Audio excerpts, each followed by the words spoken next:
नमस्कार दोस्तों, हम सच न्यूज में आप सभी का स्वागत है।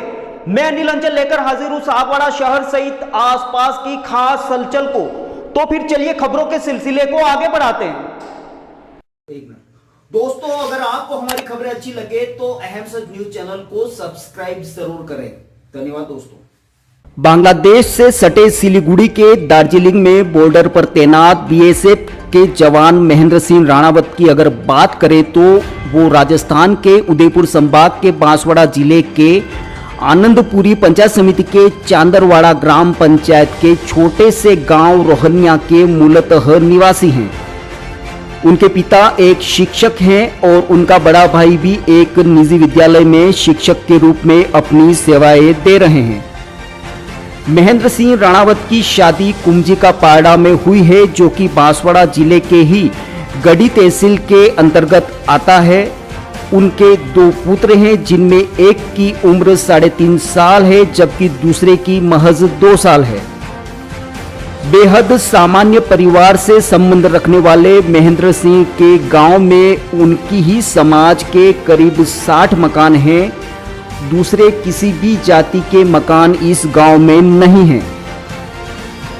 रोहनिया की अगर हम बात करें तो ये गांव बेहद अंदरूनी एरिया में है तथा इस गांव में आवागमन का भी अभाव है।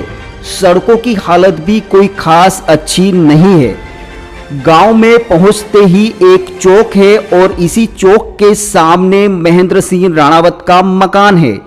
इसी मकान में पूरा परिवार रहता है, जबकि उनके बड़े भाई भूपेंद्र सिंह राणावत गांव में ही उनके मकान से कुछ ही दूरी पर दूसरे मकान में अलग रहते हैं। महेंद्र सिंह के मकान के बिल्कुल सामने ही सरकारी विद्यालय है, जहां महेंद्र सिंह ने खुद वहां प्राथमिक शिक्षा ग्रहण की है। बेहद सामान्य परिवेश में रहने वाला ये परिवार कृषि पर भी निर्भर है तथा पिता विद्यालय से आने के बाद परिवार के साथ कृषि कार्य में लगे रहते हैं। महेंद्र सिंह को भी कृषि कार्य में बेहद ज्यादा रुचि थी तथा जब भी वे छुट्टी के दिनों में अपने घर पर आते थे तो कृषि कार्य में अपने पिता का हाथ जरूर बटाते थे। रात को अपने आवश्यक कार्यों को करने के बाद वे देर रात को सोते थे, जबकि सुबह 3 बजे उठकर योग व्यायाम करना महेंद्र सिंह की आदत में शुमार था।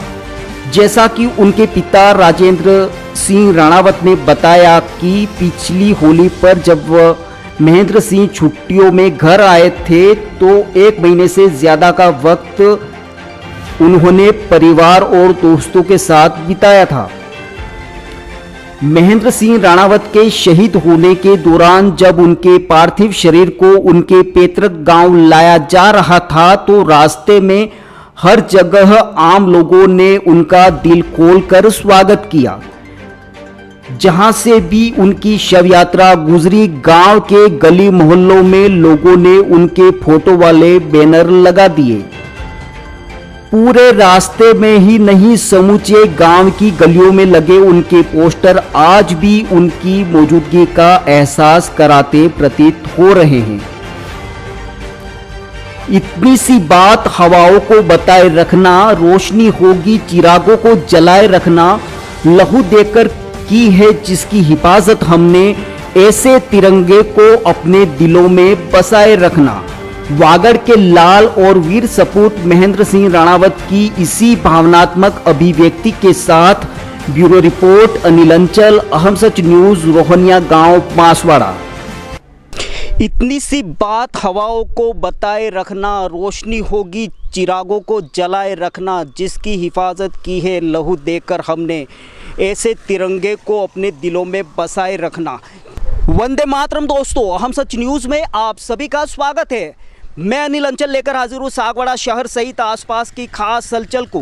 तो फिर चलिए खबरों के सिलसिले को आगे बढ़ाते। इस वक्त हम मौजूद हैं एक ऐसे गांव में जिससे अब तक लोग अनजान थे, लेकिन एक शहीद की वजह से आज ये गांव पूरे देश प्रदेश ही नहीं बल्कि समूचे वागवर अंचल में सुर्खियों में है।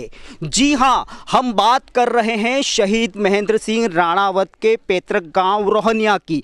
इस वक्त हम रोहनिया गांव में हैं और आप तस्वीरों में देख पा रहे हैं कि उनके पैतृक गांव में जो मकान है उस मकान पर काफ़ी सारे जो लोग हैं वो श्रद्धांजलि वगैरह देने के लिए यहाँ पर आए हुए हैं। एक छोटा सा ये गांव है जहाँ पर बहुत ज़्यादा सुख सुविधाएं या साधन नहीं है। अंदरूनी एक गांव है और आप तस्वीरों में देख पा रहे हैं मेरे पीछे कि शहीद महेंद्र सिंह राणावत का ये मकान आपको दिख रहा है, जहां पर उनके समाजजन वगैरह और जो परिचित हैं वो सारे उनके घर पर ढांढस बंधाने के लिए इस वक्त यहाँ पर आए हुए हैं। हम उनके परिजनों से भी बात करेंगे।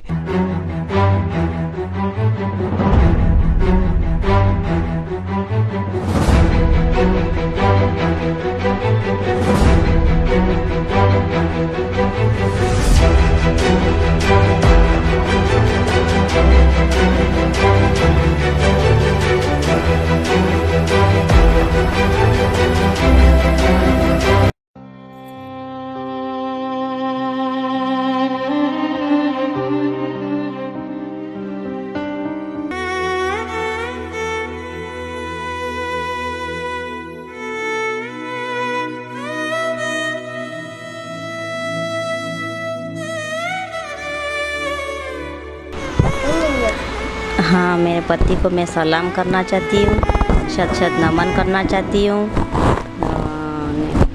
मेरे 2 बच्चे हैं, मेरे को गर्व भी है और दुखी भी हूँ मैं। बचपन में वो बहुत मेहनती था, मेरे हर काम में पूरा सहयोग। वो मेरे को जब भी छुट्टी आता या बचपन में भी शुरू से वही काम, पूरा काम वही करता था। जब हमारे घर में जब वो पढ़ाई लिखाई करता था तो हमारे घर में 4-4 भैंसे रखते थे हम। पूरा चारा पानी करना, घास काटना, खेती का काम सब पूरा हल नहीं चलाता था खाली वो, बाकी निराई गुड़ाई कटाई सब वो खुद ही कर लेता था। बहुत मेहनती था वो शुरू से ही। और फोर्स में नौकरी लगने के बाद जब भी छुट्टी आता या बैठता नहीं, वही काम कर रहा था। पूरा सहयोग था मेरा। छुट्टियों में भी खेतों में जाना पूरा जैसे आता, जैसे आज आया तो कल से एक बार तो पूरे घर की सफाई, आगे पीछे घास फूस कचरा फचरा साफ सफाई करके एकदम क्लीन कर देता। वो क्लीन करने के बाद दूसरे दिन से खेतों की तरफ मुख करता, वहीं पर भी पूरा देख। असली शहादत तो अगर आपको प्रणाम करना हो तो महेंद्र की जो तस्वीर है वहाँ पर तो हर कोई फूल माला चढ़ा करके न उसका हाथ जोड़ रहा है, प्रणाम कर रहा है। लेकिन जिन लोगों ने त्याग किया, उसे छोटे छोटे बच्चे, उनसे आप मिलिए, आपको पता पड़ेगा कि क्या है ये चीज़। यूँ असली शहादत और किसने क्या खोया है, अगर आप उनको मासूमों को देखोगे तो लगेगा कि एक सैनिक क्या छोड़ करके जाता है वो मालूम पड़ता है। बाकी फूल मालाएं वगैरह तो सब होती रहती हैं। लोगों से मैं ये अपील करना चाहूँगा कि अगर कोई राष्ट्रीय पर्व हो तो अपने आजू बाजू के जो सेना में हैं, जो सैनिक हैं, ऐसे लोगों को ध्वजारोहण के लिए बुलाया जाए, ताकि बच्चे हैं वो बचपन से ऐसे सैनिकों को देखें तो उनके प्रति वो गर्व महसूस करें। इस बात पे और मैं ज़्यादा जोर देना चाहूँगा कि अपन जनरली देखते हैं कि कोई बड़ा आदमी आता है ना ध्वजारोहण करने के लिए भीड़ की भीड़ जुटी रहती है, लेकिन मेरे सोच है इसको कोई अन्यथा में या मेरे बयान को तोड़ मरोड़ कर मत पेश करिएगा, क्योंकि मैं एक टीचर हूँ। तो मैं ये आपसे कहना चाहूँगा कि कोई भी राष्ट्रीय पर्व हो, से 15 अगस्त वगैरह हो, 26 जनवरी हो, उसके बाद ये कारगिल दिवस हो, तो अपने क्षेत्र के आजू बाजू जो फौजी लोग हैं, बीएसएफ वगैरह, सीएसएफ, ऐसे लोगों को इनवाइट करके वो शुभ कार्य करवाइए, ताकि वहाँ पर इकट्ठा होने वाले लोग, बच्चे, वो उनके प्रति जुड़ें और उन प्रेरित हो सकें कि मतलब वाकई असली योद्धा तो ये है। और वो अगर सीमा पर नहीं हो तो यहाँ पर अपन आराम से नहीं रह सकते, ये असंभव चीज़ है। इसलिए असली योद्धा अगर किसी भी देश का हो या राजतंत्र में हो, लोकतंत्र में हो, सैनिक ही मेन चीज मानता हूँ उसको। लक्ष्मण सिंह झाला डड्डू का हमारे वीर सिपाही यहाँ देवलोक हो गए, इसके लिए हम आए हैं।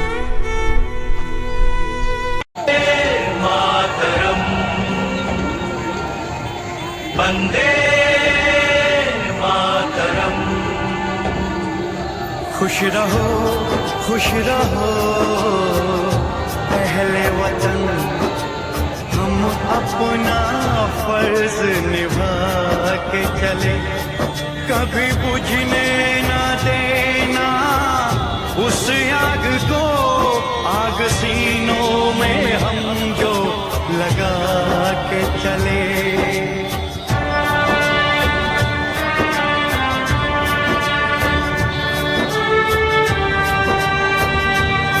क्या हुआ नींद आई जो हम सो गए, हम तुम्हारे वतन को जगा के चले। याद आए हमारी तो रोना नहीं, याद आए हमारी तो रोना नहीं, तुमको आजादी का रंग लगा के चले, तुमको आजादी का रंग लगा के चले, तुमको आजादी का रंग लगा के चले।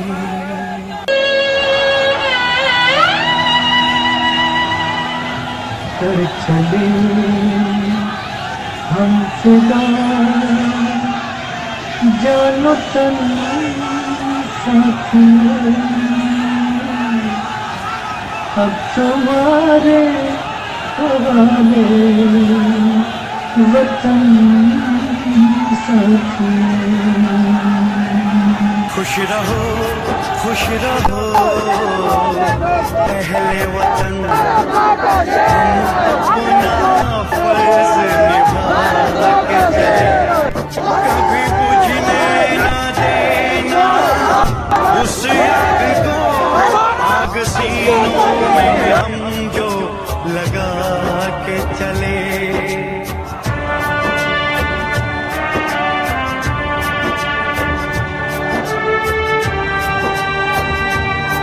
क्या हुआ नींद आई जो हम सो गए, हम तुम्हारे वतन को जगा के चले। याद आए हमारी तो रोना नहीं, याद आए हमारी तो रोना नहीं, तुमको आजादी का रंग लगा के चले, तुमको आजादी का रंग लगा के चले, तुमको आजादी का रंग लगा के चले। तो फिर अब मुझे दीजिए इजाजत, हम फिर मिलेंगे ऐसी खास और अहम खबरों के साथ। तब तक के लिए जय हिंद, जय भारत। दोस्तों, अगर आपको हमारी खबरें अच्छी लगे तो अहम सच न्यूज चैनल को सब्सक्राइब जरूर करें। धन्यवाद दोस्तों।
नमस्ते दोस्तों, सबसे पहले तो मैं अभी जो ये त्योहारों का सीजन आ रहा है उसके लिए मैं दीप होंडा सर्विस पॉइंट की तरफ से आपको हार्दिक शुभकामनाएं देता हूं। हमारी फर्म पिछले 19 वर्षों से लगातार आपकी सेवा में तत्पर है और आगे भी हम आपके प्रेम व सहयोग से आगे भी अपनी सेवाएं जारी रखेंगे। दोस्तों, अगर आपने हमारे चैनल अहम सच न्यूज़ को अभी तक सब्सक्राइब नहीं किया है तो इसे आज अभी और इसी वक्त चैनल को सब्सक्राइब करें ताकि सागवाड़ा शहर सहित आसपास की ताज़ा खबरें आप तक पहुंच सके।